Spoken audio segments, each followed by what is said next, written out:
Welcome friends, आज के video में हम देखेंगे बिहार पुलिस एग्जाम 2025 का सेट नंबर 6। दोस्तों, इस वीडियो में हमारे द्वारा जीके, जीएस और बिहार जीके के टॉप 100 क्वेश्चन लाए जाते हैं जो कि आपके एग्जाम के लिए काफ़ी महत्वपूर्ण होने वाले हैं। और इस वीडियो से आपके एग्जाम में लगभग 20 मार्क्स तक आने की संभावना है, इसलिए जितना हो सके इस वीडियो को अपने दोस्तों में भी शेयर जरूर करें। तो चलिए मैं इस वीडियो को शुरू करता हूं। आज का हमारा पहला प्रश्न है, बिहार में 1770 से 1800 के दौरान हुआ नोनिया विद्रोह निम्नलिखित में से किस वस्तु के उत्पादन और व्यापार से संबंधित था? तो यह था सोरा से। दोस्तों, हमारे द्वारा इस वीडियो में केवल क्वेश्चन पढ़ा जाता है और आंसर बताया जाता है ताकि आपको कम समय में ज़्यादा प्रश्न देखने को मिल सके। और यहाँ पे जो व्याख्या है दोस्तों, ये आप खुद से पढ़ेंगे। हमारा अगला प्रश्न है, जब कोई जहाज नदी से निकलकर समुद्र में प्रवेश करता है तो उसके स्तर पर क्या प्रभाव पड़ता है? दोस्तों, यह क्वेश्चन आपका एग्जाम में पूछा जाने की संभावना है, तो वह थोड़ा ऊपर उठ जाता है। हमारा अगला प्रश्न है, भारतीय संविधान में समवर्ती सूची का प्रावधान किस देश के संविधान से लिया गया है? तो यह लिया गया है ऑस्ट्रेलिया से। हमारा अगला प्रश्न है, मुंगेर में 1922 से 23 में किसान सभा का आयोजन किसकी अध्यक्षता में किया गया था? तो यह किया गया था शाह मोहम्मद जुबैर के द्वारा। हमारा अगला प्रश्न है, किसी परमाणु के नाभिक की त्रिज्या को मापने के लिए सबसे उपयुक्त इकाई कौन सी है? तो यह है फर्मी। दोस्तों, इस वीडियो से आपके एग्जाम में लगभग 20 मार्क्स तक पूछे जाएंगे और एक हमारे द्वारा सेट शुरू किया गया है जो 500 क्वेश्चन का वीडियो का एक साथ समूह है और इसमें आपको लगभग 50 से 60 मार्क्स तक एग्जाम में पूछे जाने की संभावना है। इसलिए जितना हो सके इस वीडियो को आप एग्जाम देने से पहले एक बार जरूर देख लें, क्योंकि इसमें हमारे द्वारा साइंस के क्वेश्चन और जीके, जीएस और बिहार जीके के क्वेश्चन हैं और इनसे आपके एग्जाम में लगभग 70 मार्क्स पूछे जाने की संभावना है। तो इसलिए इस वीडियो को आप जरूर से जरूर देख कर जाएंगे। हमारा अगला प्रश्न है, दास बोध नामक ग्रंथ जो सलाह और आध्यात्मिकता का मिश्रण है के रचयिता कौन है जो मराठा साम्राज्य के एक प्रमुख संत थे? तो ये थे समर्थन रामदास। हमारा अगला प्रश्न है, बिहार में स्थित संजय गांधी जैविक उद्यान पटना चिड़ियाघर किस जानवर के प्रजनन के लिए एशिया में प्रसिद्ध है? तो यह है एक सींग वाला गेंडा के लिए। हमारा अगला प्रश्न है, एंजाइम मूल रूप से क्या होता है? तो यह होता है प्रोटीन। हमारा अगला प्रश्न है, अनातोलिया का पठार किस देश में स्थित है? तो यह स्थित है तुर्की में। हमारा अगला प्रश्न है, अखिल भारतीय कांग्रेसी समाजवादी पार्टी का प्रथम अधिवेशन 1934 में कहाँ हुआ था? तो यह हुआ था पटना में। हमारा अगला प्रश्न है, निकट दृष्टि दोष को ठीक करने के लिए किस प्रकार के लेंस का उपयोग किया जाता है? तो यह है अवतल लेंस। दोस्तों, इस वीडियो से आपके एग्जाम में लगभग 20 मार्क्स तक जरूर पूछे जाएंगे, इसलिए जितना हो सके इस वीडियो को अपने दोस्तों में भी शेयर जरूर करें और इस वीडियो को आप शुरू से अंत तक जरूर देखेंगे, क्योंकि इससे जितने भी प्रश्न बनेंगे वह हूबहू आपके एग्जाम में पूछे जाएंगे। हमारा अगला प्रश्न है, बिहार के किस व्यक्ति को भारत का राष्ट्र कवि होने का गौरव प्राप्त है? तो वह व्यक्ति हैं रामधारी सिंह दिनकर। हमारा अगला प्रश्न है, भारतीय संविधान का कौन सा अनुच्छेद राष्ट्रपति को अध्यादेश जारी करने की शक्ति देता है? तो वह है 123। हमारा अगला प्रश्न है, पिट्यूटरी ग्रंथि शरीर में कहाँ स्थित होता है? तो यह स्थित होता है मस्तिष्क के आधार पे। हमारा अगला प्रश्न है, पंपास नामक विशाल घास के मैदान किस दक्षिण अमेरिकी देश में पाया जाता है? तो यह अर्जेंटीना में पाया जाता है। हमारा अगला प्रश्न है, बिहार कांग्रेस कमेटी के पहले अध्यक्ष कौन थे? तो यह थे हसन इमाम। हमारा अगला प्रश्न है, बर्फ का एक टुकड़ा पानी से भरे बीकर में तैर रहा है, जब पूरी बर्फ पिघल जाएगी तो बीकर में पानी का स्तर क्या होगा? तो यह अपरिवर्तित रहेगा। हमारा अगला प्रश्न है, भारत की संविधान सभा ने राष्ट्रीय ध्वज का प्रारूप कब अपनाया था? तो यह अपनाया था 22 जुलाई 1947 को। दोस्तों, यह क्वेश्चन आपके एग्जाम में छपेगा, इसलिए इस प्रश्न का आंसर आप याद रखेंगे। 22 जुलाई 1947 को भारत की संविधान सभा में ने राष्ट्रीय ध्वज को अपनाया था। हमारा अगला प्रश्न है, बिहार में तुर्क शासन की स्थापना का वास्तविक श्रेय किसे दिया जाता है? तो यह दिया जाता है इब्न बख्तियार खिलजी को। हमारा अगला प्रश्न है, मनुष्य की आंख में किसी वस्तु का प्रतिबिंब कहाँ बनता है? तो यह रेटिना पर बनता है।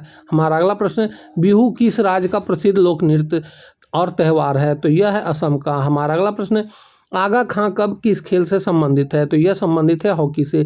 हमारा अगला प्रश्न है, किस गुप्त शासक को भारत का नेपोलियन कहा जाता है? तो यह कहा जाता है समुद्रगुप्त को। हमारा अगला प्रश्न है, बिहार में बरौनी तेल शोधक कारखाना किस देश के सहयोग से स्थापित किया गया था? तो यह किया गया था सोवियत संघ और रोमानिया के सहयोग से। हमारा अगला प्रश्न है, गोताखोर सांस लेने के लिए ऑक्सीजन के साथ किस अन्य गैस का मिश्रण उपयोग करते हैं? तो यह है हीलियम का। हमारा अगला प्रश्न है, भारत के राष्ट्रपति को पद की शपथ कौन दिलाता है? तो यह भारत के मुख्य न्यायाधीश के द्वारा दिलाया जाता है। हमारा अगला प्रश्न है, अकबर द्वारा शुरू किया गया मनसबदारी प्रणाली किससे संबंधित है? तो यह संबंधित है सैन्य और नागरिक प्रशासन से।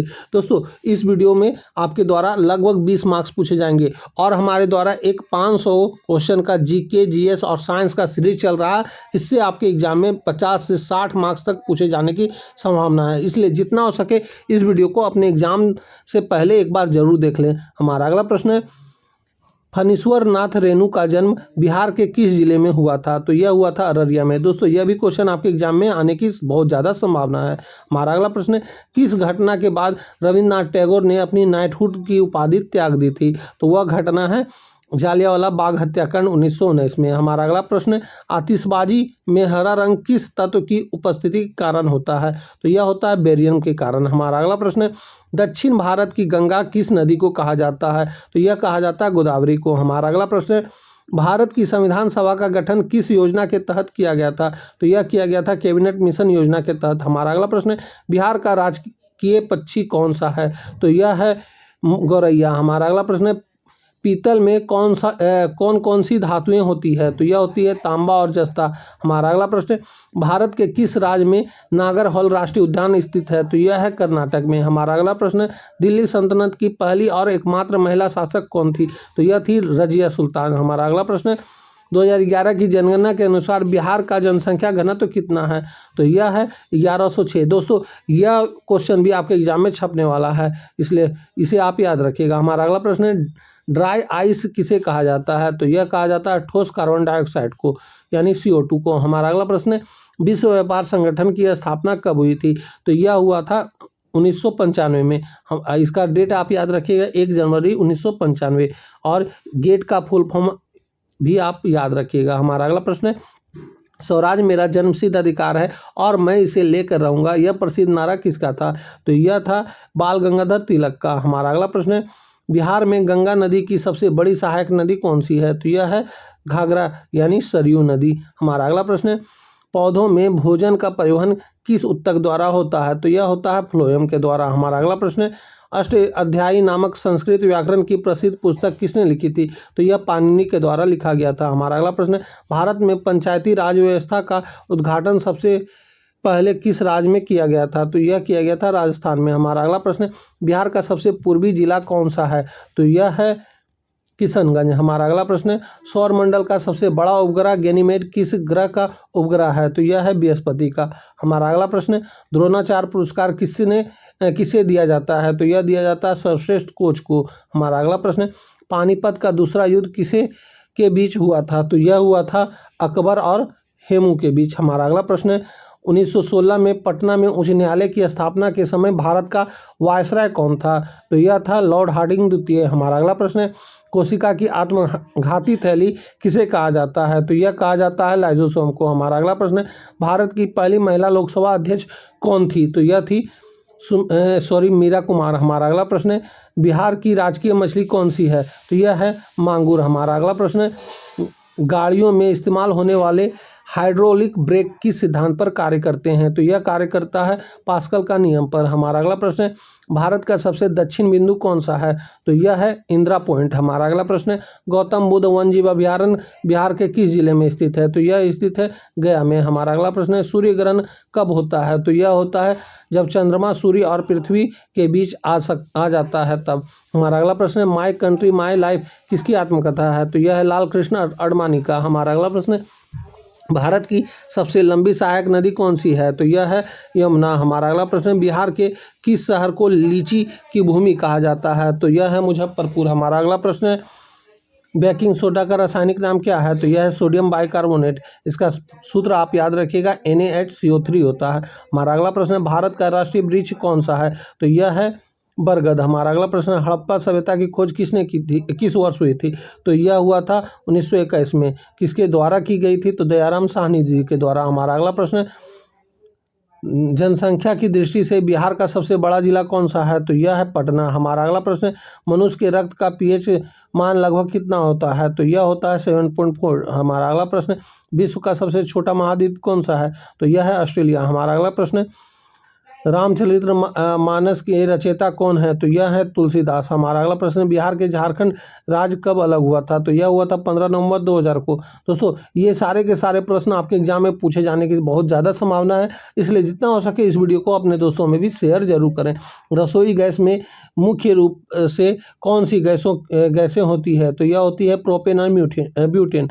हमारा अगला प्रश्न है विश्व मानवाधिकार दिवस कब मनाया जाता है? तो यह मनाया जाता है 10 दिसंबर को। हमारा अगला प्रश्न है आराम हराम है का नारा कौन दिया था? तो यह दिया गया था जवाहरलाल नेहरू जी के द्वारा। हमारा अगला प्रश्न है बिहार में विधानसभा की कुल कितनी सीटें हैं? तो यह है 243 सीटें। हमारा अगला प्रश्न है भोर का तारा और सांझ का तारा किस ग्रह को कहा जाता है? तो यह शुक्र को कहा जाता है। हमारा अगला प्रश्न है सार्क की स्थापना कब हुई थी? तो यह हुआ था 1985 में। हमारा अगला प्रश्न है दीन इलाही नामक नया धर्म किसने शुरू किया था? तो यह शुरू किया गया था अकबर के द्वारा। हमारा अगला प्रश्न है पटना शहर किस नदी के किनारे बसा हुआ है? तो यह गंगा नदी के किनारे बसा हुआ है। हमारा अगला प्रश्न है मानव शरीर की सबसे बड़ी मिश्रित ग्रंथि कौन सी है? तो यह है अग्नाशय। हमारा अगला प्रश्न है लोकसभा और राज्यसभा की संयुक्त बैठक की अध्यक्षता कौन करता है? तो यह करता है लोकसभा अध्यक्ष। हमारा अगला प्रश्न है दाब की एसआई इकाई क्या है? तो इसका एसआई इकाई पास्कल है। हमारा अगला प्रश्न है पटना में गोलघर का निर्माण किस गवर्नर जनरल के कार्यकाल में हुआ था? तो यह हुआ था लॉर्ड कॉर्नवालिस के कार्यकाल में। हमारा अगला प्रश्न है बीसीजी का टीका किस रोग से बचाव के लिए लगाया जाता है? तो यह तपेदिक यानी टीबी के लिए लगाया जाता है। हमारा अगला प्रश्न है ध्वनि तरंगे किस माध्यम से में यात्रा नहीं कर सकती है? तो वह है निर्वात में। हमारा अगला प्रश्न है शिवाजी के प्रशासन में अष्ट प्रधान में वित्त मंत्री कौन को किस नाम से जाना जाता था? तो वह नाम था सुमंत। हमारा अगला प्रश्न है बांदीपुर राष्ट्रीय उद्यान कहाँ स्थित है? तो यह स्थित है कर्नाटक में। हमारा अगला प्रश्न है बिहार छात्र परिषद का गठन किसने किया था? तो यह किया था डॉक्टर राजेंद्र प्रसाद जी के द्वारा। हमारा अगला प्रश्न है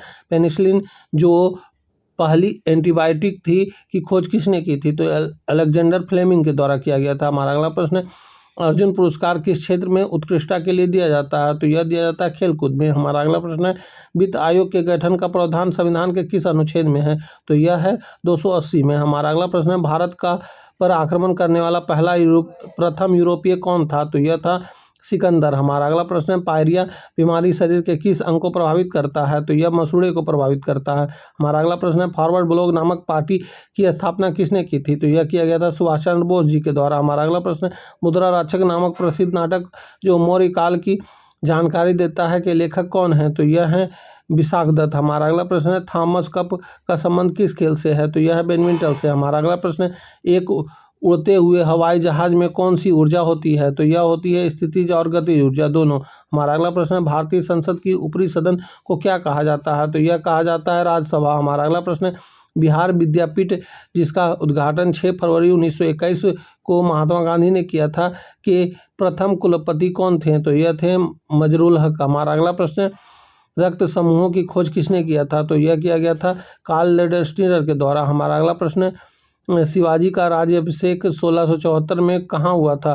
तो यह हुआ था रायगढ़ में। हमारा अगला प्रश्न है वेल्थ ऑफ नेशन नामक पुस्तक के लेखक कौन है जिन्हें अर्थशास्त्र का जनक भी कहा जाता है? तो यह है एडम स्मिथ। हमारा अगला प्रश्न है बिहार में बहने वाली कौन सी नदी अपना मार्ग बदलने के लिए कुख्यात है? तो यह है कोसी। हमारा अगला प्रश्न है अस्थायी बंदोबस्त प्रणाली 1793 में किसके द्वारा लागू की गई थी? तो यह किया गया था लॉर्ड कॉर्नवालिस के द्वारा। दोस्तों यहीं पे यह वीडियो समाप्त होता है। इस वीडियो में हमारे द्वारा टोटल 100 क्वेश्चन आप लोगों के लिए अपलोड किए गए हैं, जिससे आपको एग्जाम में लगभग 20 से 25 मार्क्स तक पूछे जाने की संभावना है। इसलिए जितना हो सके इस वीडियो को अपने दोस्तों में भी शेयर जरूर करें। और साथ ही साथ हमारे द्वारा जो 500 का जीके जीएस और साइंस का सीरीज चल रहा है उसे आप देखना ना भूलें, क्योंकि उससे आपके एग्जाम में लगभग 50 से 60 मार्क्स तक पूछे जाने की संभावना है। इसलिए इस वीडियो को एग्जाम देने से पहले एक बार जरूर देख लें। तो अब हम मिलेंगे आपसे अगली वीडियो में, तब तक के लिए जय हिंद, वंदे मातरम।